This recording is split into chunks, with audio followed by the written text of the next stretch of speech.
Hi! Magandang araw. Ako po si Dylan Ray Talon and I play the role of B-Boy Pagilagan. Pagilagan, sir! Si B-Boy Pagilagan ay katulad ng maraming kabataang Pilipino na nag-aasam ng magandang edukasyon at magandang pangarap para sa pamilya niya. Sobrang super duper saya na natanggap ko at nagampanan ko yung role ni B-Boy. Actually, pina-bookbind ko pa yung script for B-Boy. So sobrang super duper happy ko. Nandito pa siya sa bookshelf ko. Sobrang nakarelate din ako sa kanya dahil ginagawa niya lahat ng paraan para makapag-aral siya, magkaroon siya ng magandang edukasyon at makabalik siya, makabahagi siya sa pamilya niya. And alam ko sa sarili ko na I've been a scholar for college at natapos ko yon at until now nagbabahagi ako sa aking pamilya, sa aking mga kaibigan. At sobrang nakarelate ako kung paano niya pinursue, kung gaano siya ka-passionate na matutunan yung bagay na gusto niyang gawin at maging sidekick man yan, gagawin niya all his best para matupad yung mga pangarap na yun. Sobrang mahal ko si B-Boy Pagilagan. Ang pinakamahirap na day namin is our last day. Sobrang lakas ng bagyo. Sobrang lakas ng ulan dun sa set. Magaganda yung mga lines at nakaka-apekto siya sa audio team. Hindi naman natin pinangarap na umulan. At yun yung tandang-tanda ko. Sobrang hirap nung day na yun, but it was so fun. It was so exciting. Pero ang pinakamahirap na naramdaman ko sa last day na yun is ito na yung last shoot day natin. Tapos naiiyak kami dahil alam na namin it's our last day of shoot for season 1. Everything is sobrang ganda, pero yung masakit na part yung alam kong ito na yung last day of shooting day namin. Sige, bibigay ko na.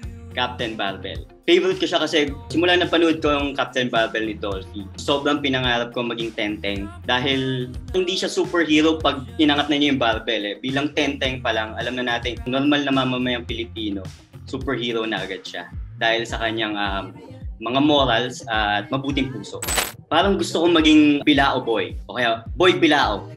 Bilao Boy! Tapos ang superpower niya is meron siyang bilao na shield. Tapos paglapag ng shield na yun, merong maraming merienda. May palabok, may pansit, may Shanghai.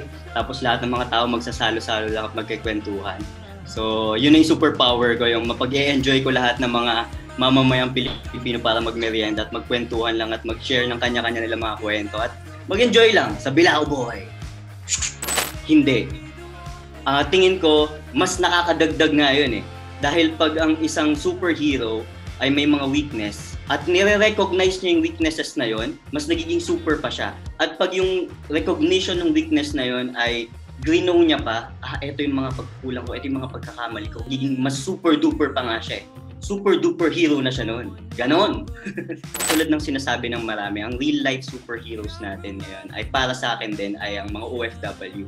Dahil yung sacrifices nila, yung efforts nila, yung dugot, pawis, luha na ibinibigay nila, yung nilalaan nila para pumunta sa mga foreign countries natin para makatulong sa ating sa kanilang kanya-kanyang mga kapamilya. Sobrang bayani para sa akin nun dahil tulad ko, ang nanay ko ay isang OFW sa Israel at nagbubuwis siya ng buhay para mabigyan kami ng magandang buhay. At I appreciate yung effort niya na tumawag at mag-keep in touch sa akin all throughout my life. Dahil matagal kami hindi nagkita pero lagi siyang gumagawa ng paraan para tawagan ako at kamustahin ako at bigyan ako ng advice sa buhay ko at sa career ko. Sobrang ko na-appreciate yung pagiging hero niya na yun para sa akin at para sa marami pang mga OFW na Pilipino. Anong dapat niyong abangan kay B-Boy Pagilagan? Siyempre, abangan nyo kay B-Boy Pagilagan kung paano niya kayo patatawanin. Mukha ba ako nagjo-joke? Paiiyakin. Akala ko naman naiintindihan mo ako. At siyempre, kung paano siya makakaambag sa grupo ng mga heroes, ng mga sidekicks na kung paano sila magiging superheroes. Ayan.